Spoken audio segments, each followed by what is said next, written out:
Hello, welcome back to our weekly reflection. This week in Matthew's Gospel that we're reading would be in the churches on Sunday if they were not locked up and down. We would listen to quite a strategic turn in the road in Matthew's Gospel.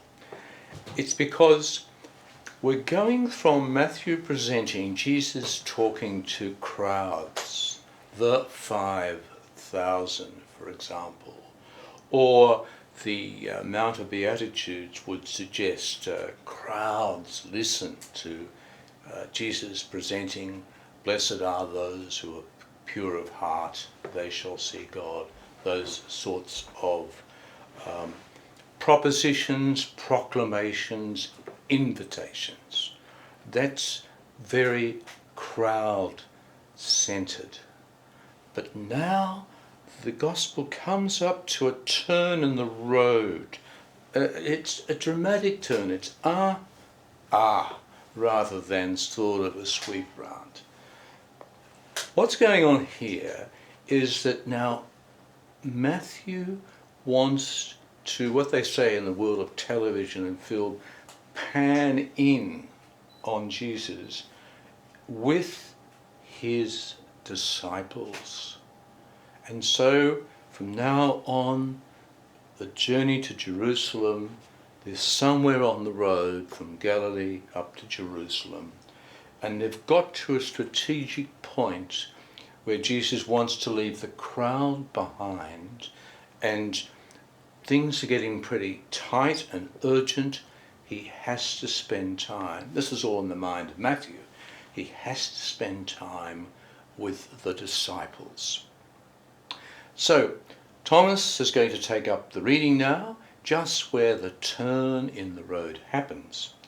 Thomas is the son of Michael and Sue. Michael is our parish accountant who read last week.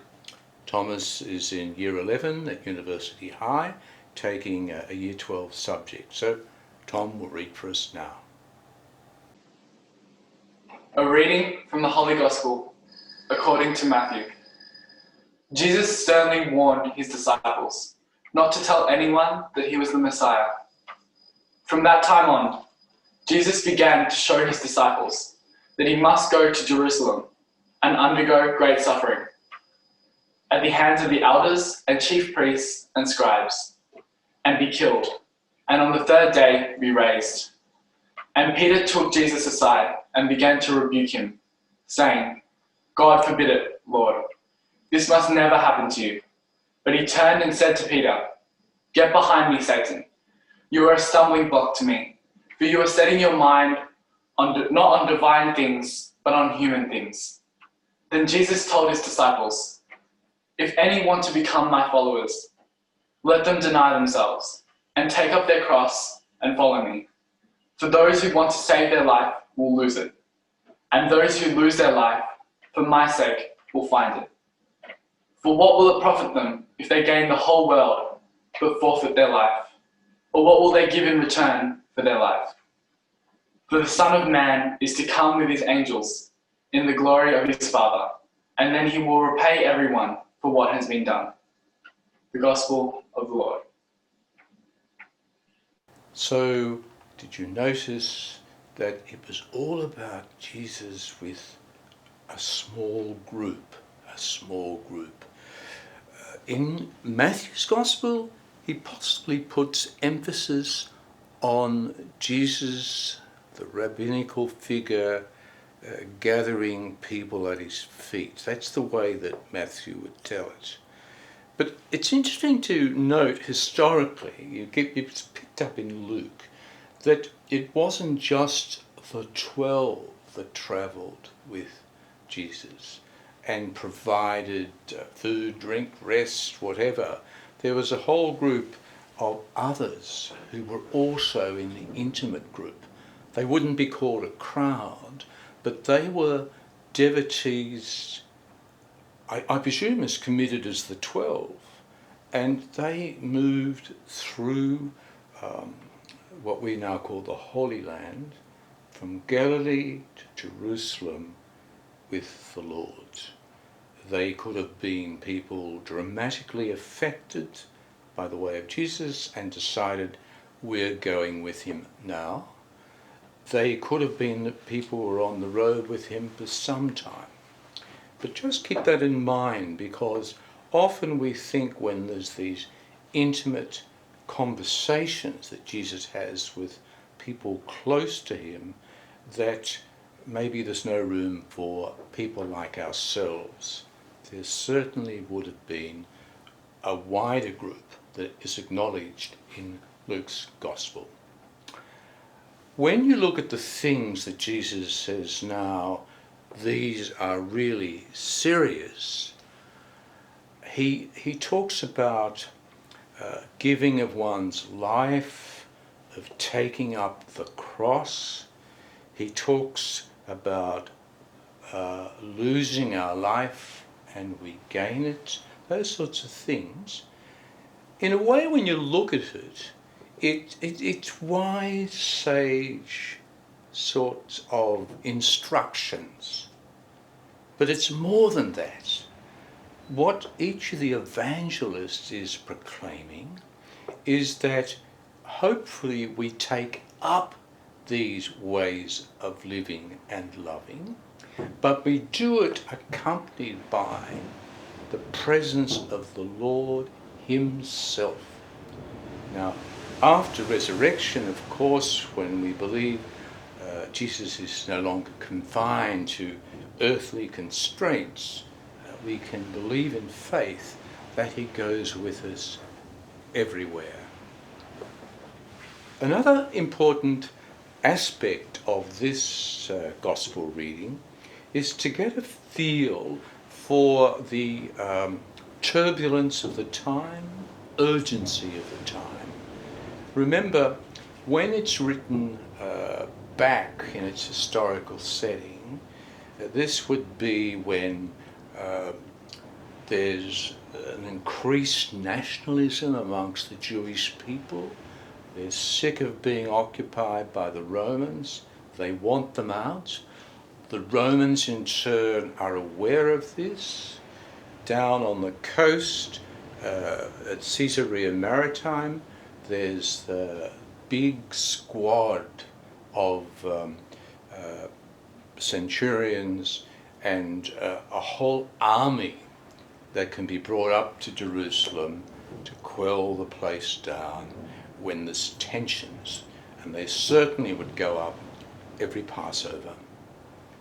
So there's this unrest, there's anger, there's hope, rumours, all sorts of messed up but intense rumours going on. Now, that's the historical context, but it's in there they have to decide whether they'll really follow Jesus or not. It seems they just don't get it. Last week we had Peter saying, "You are the Christ, the Son of the living God." But on the road, did he say that in some effusive moment, or had he really come to terms with it? You get the feeling that he and they hadn't. Many of the questions they ask indicate it's too big a thing to handle, that he is the Son of God.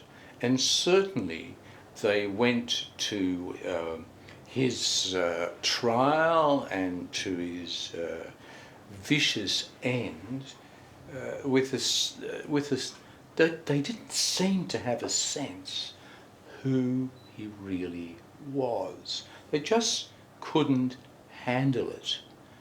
Remember, Matthew is writing a gospel particularly for the Jewish people that have moved from the synagogue and the temple over into the house churches.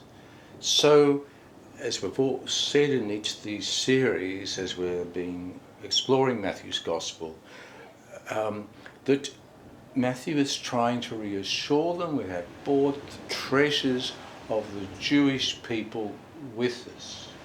And in that set of treasures was the idea that the Messiah would come as a suffering servant. He'd be belted and bashed.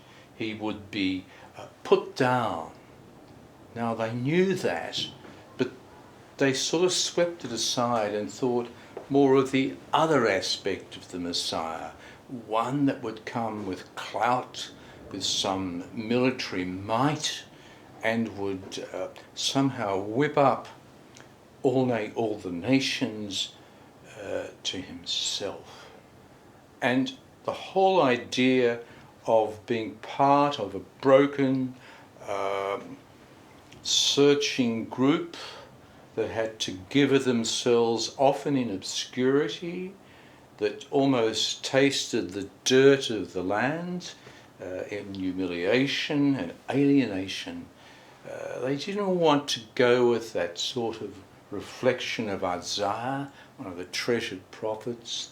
They wanted to go with visions you see particularly in the Psalms. The Lord with might and wonder shall crush the enemy, that sort of thing. So you can see here the tension on the ground with the historical Jesus. When the Gospels are written, it's after the resurrection, and they're looking back at, weren't we fools not to know what was going on? Why didn't it really come to us that he was like the broken one who would take life for us? In the prediction of the Passion that Jesus mentions here for the first time in Matthew is that sense that we and they as the disciples have to come to terms with this. And in a way that it isn't something the institutional church likes to do. It likes to think of our God often as the formidable figure who can crush and assume power. We tend to forget that it was the searching, broken one who stood faithfully with his God that leads us home. So this gospel that we have this week is the turning point in the road from the crowds to a much more intimate group. Notice, I think, more than the 12 disciples. There were others there who were going through the same restless search. And you can notice that it's after the resurrection, the evangelist goes back and talks about, now it's your turn to carry the cross, because the gospel is written after the destruction of Jerusalem, the pulling down of the magnificent temple, the whole idea of those communities that went to the synagogue, all gone. The Pharisees are trying to gather the broken bits, and a very formative part of the new Jewish order was going on. And there was sniping between these followers of the Nazarene and the established Jewish people still in that mindset with Jerusalem smouldering. They said it smouldered for quite a number of years. A whole city that was brought to its knees. In this time of the virus,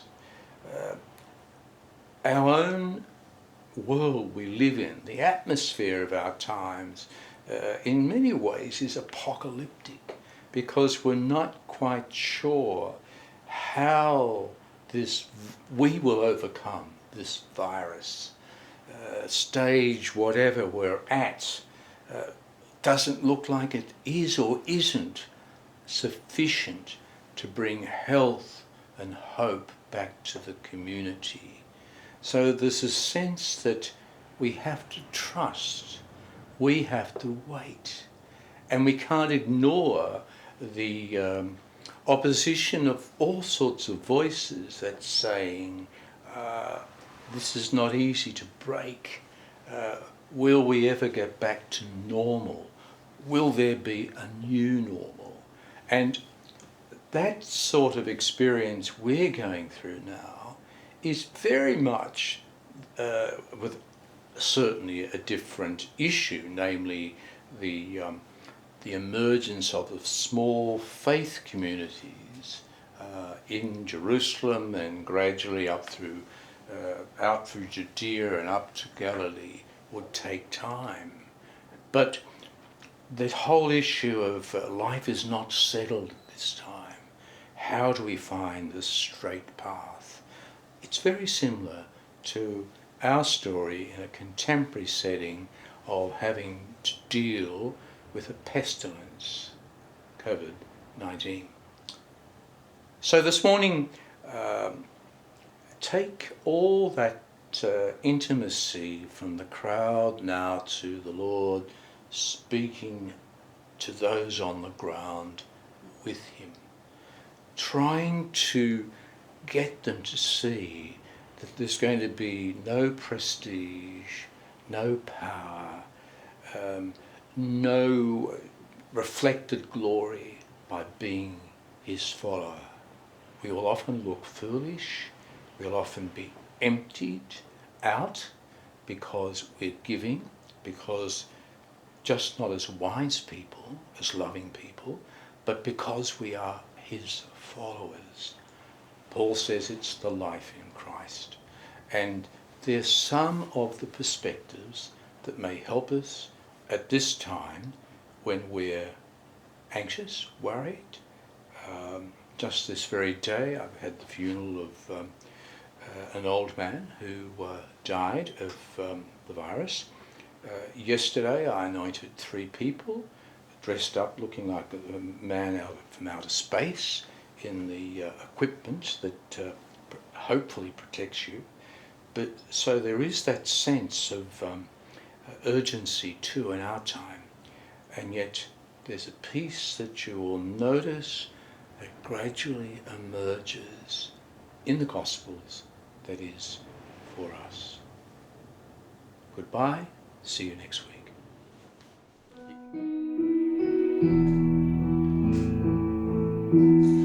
Create a new heart, Holy Lord, beckon our lives through your word, open our eyes to your call, united as one for your world, heighten our minds to your thoughts, heal us of pride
Excellent.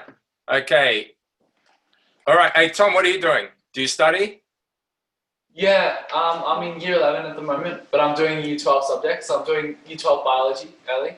Yep. It's been a bit tough with online learning, but What other yeah. subjects are you going to do? Well, I'm doing psychology, English literature, French, Yep. and maths methods. Grab your reading and let's see how we go. Yeah.